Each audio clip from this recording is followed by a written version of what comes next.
Hello, folks. Welcome to our PBS Academy overview video. The purpose of this video is we're hoping to provide you with a brief overview of what PBIS is.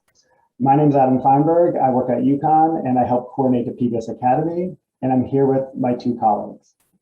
Hi, I'm Katie Meyer. I am also part of the NEPBIS team at UConn. And I am Karen Robbie, also part of the team. Welcome.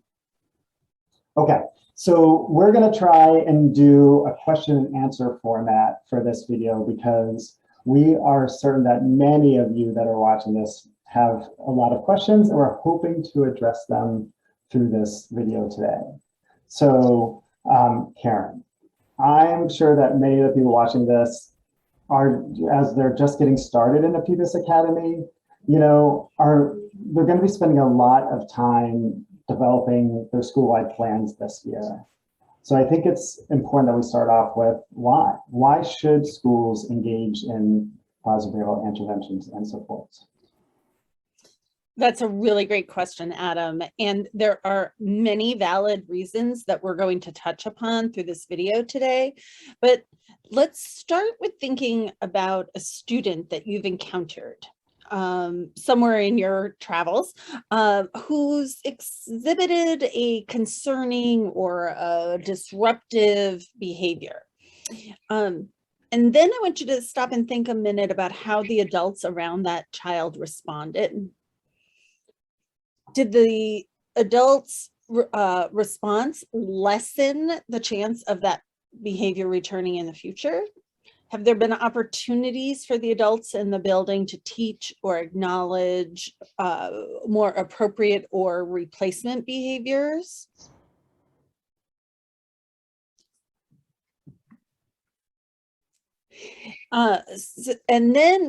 So very often we find that the idea of getting tougher is a common behavior management strategy in schools when students are engaging in this type of behavior.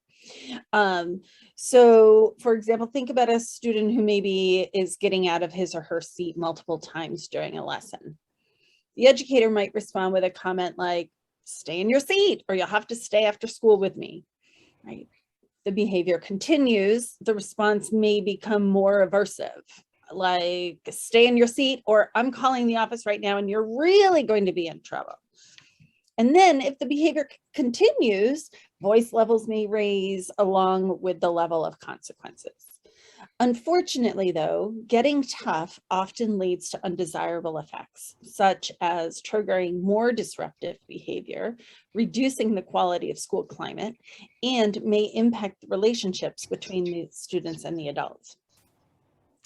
It's important to remember that there are still consequences for disruptive behavior within the PBIS framework. It doesn't mean that we are going to just let students all get away with everything, but instead, implementing a PBIS framework will help your school staff be better able to address why the undesirable or challenging or inappropriate behavior is happening and how to replace it with one that's better suited for the learning environment.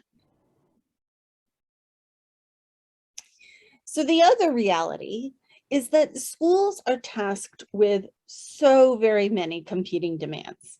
And I'm sure many of you are thinking, how are we possibly going to find the time for one more thing? There are already so many demands on our time and our resources. PBIS is an organizational framework or like a way of doing business that where all of your related social, emotional, behavioral initiatives like social emotional learning, trauma-informed practices, restorative practices can all be organized and better aligned to work together to support positive student outcomes. And then you'll have the opportunity to save your precious time, effort, and other resources.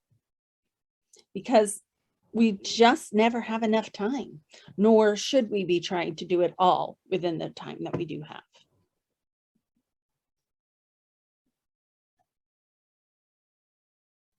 I was muted. Thank you, Karen. That's very helpful. I think it's great that folks understand that context and hopefully can help explain that rationale to their colleagues. Okay, Katie. I'm sure there's many team members that are watching that with a wide variety of understanding of what school-wide positive behavioral supports is, but I think it'd be great if you can provide a brief overview of what are the major critical features. Yeah, definitely. I think this is an important question, and oftentimes PBIS gets associated with the reward part of the practices, and it's so much more than that. So as Karen alluded to, school-wide PBIS is first and foremost a framework, which means that it's not sort of a packaged curriculum, but it is a collection of evidence-based practices and systems that are implemented to support the academic and behavioral outcomes for all students. And these are organized around a continuum. So these kind of series of evidence-based practices can be organized to support all students in Tier 1, as well as intensify support for kids that need more intensive support. So we know that students are not born with bad behaviors, nor do they learn very well when they're presented only with aversive consequences for those challenging behaviors or situationally inappropriate behaviors. So because of that, as Karen was talking about, we also know that those kinds of strategies like get tough and zero tolerance just aren't very effective. We also know that students and adults do learn better ways of behaving or responding when they're taught directly, when expectations are really clear and explicit, and when they receive positive feedback when they engage in those appropriate behaviors.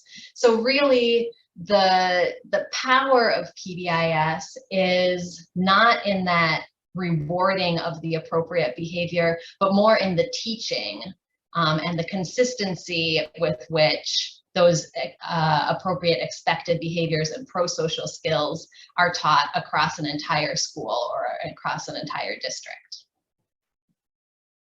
So finally, in terms of thinking about, what is PBIS, there are some core guiding principles that are used to organize PBIS.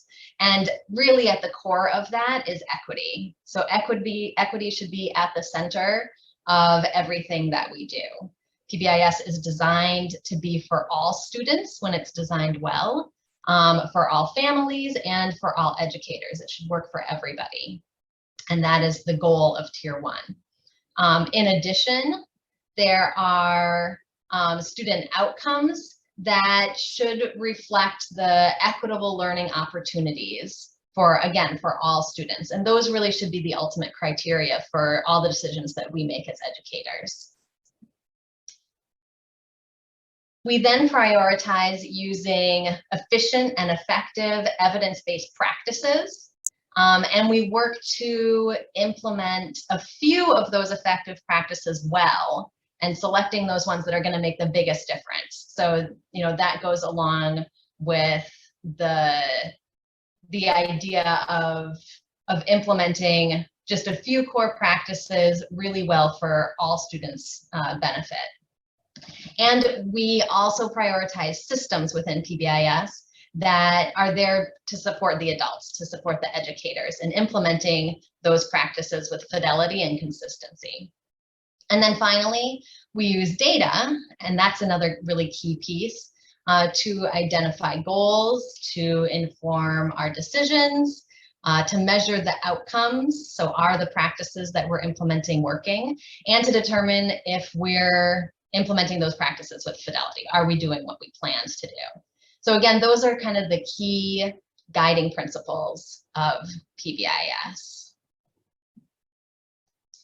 And the beauty of this is, again, going back to the framework.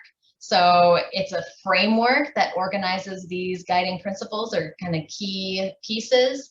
And that means that while those elements are going to be in every school that implements PBIS with fidelity, the look, the feel of it is going to be adapted to suit the needs of that particular environment. So I had mentioned PBIS being a continuum, and I think because it provides a continuum of support to students based on need, it can be helpful to think of those supports within this triangle. So many of you may be familiar with this three-tiered triangle already. It's the same triangle that's used in response to intervention and MTSS, multi-tiered systems of support. And so you may be familiar with the idea of first, tier 1 or universal supports are provided to all students. And if those are designed well and implemented with fidelity, at least 80% of students are expected to respond to those primary prevention supports. There will always be a small number of students, probably around 10 to 15%, that will need a little extra layer of support. So some additional feedback, maybe some more intensive teaching or more opportunities to respond. And that's what we call tier 2 or secondary prevention. And that's usually provided in small groups. And then finally, there will, again, always be some students that need more intensive support. So even with tier 1 PBIS fully in place, we know that there are still going to be some kids in each school that will need some more individualized intensive interventions. So it's important, I think, when you think about PBIS and what is it, it includes supports across all 3 of these tiers. Although within the academy for the first 3 years, we're just going to be focusing on tier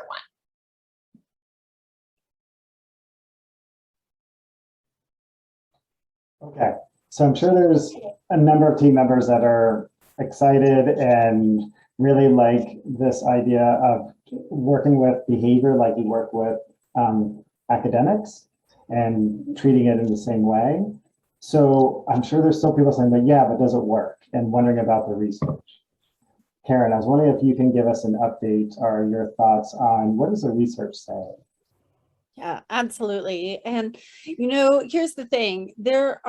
We have over 25 years of research on PBIS showing us that when the framework is solidly implemented within a school, positive things happen as a result. For example, when you think about students, you will find that top tier studies have shown that there have been positive, improved academic outcomes for students, as well as a reduced number of office referrals, in and out of school suspensions, and restraints and seclusions. This turns into increased time involved in instruction, which helps to support positive academic achievement as well.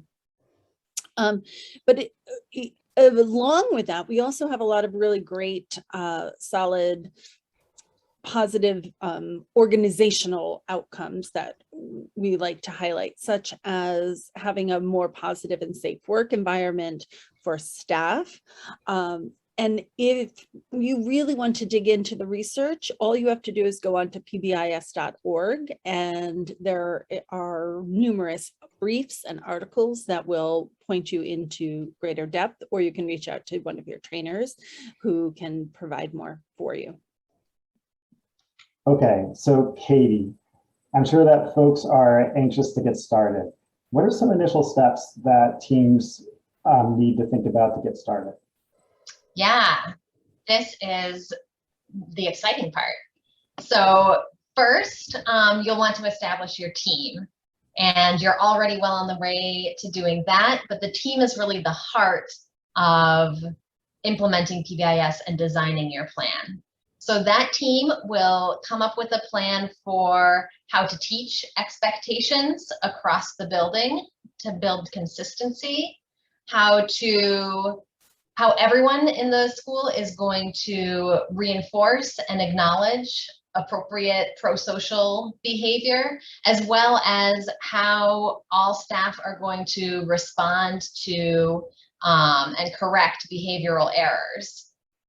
The team will also develop systems that will support staff in doing all of this, because this is a big systems change and staff will need a lot of professional development and support in implementing these practices. And then finally, the team will work on building routines to support sustainability of your PBIS systems. So really at the heart of all of this, the PBIS framework is going to support your efforts to integrate and align the initiatives in your building, both new ones and those that are already in place, so that you can develop a roadmap to work smarter and do less and have that be effective. So think for a moment about how PBIS fits with what's already in place in your school.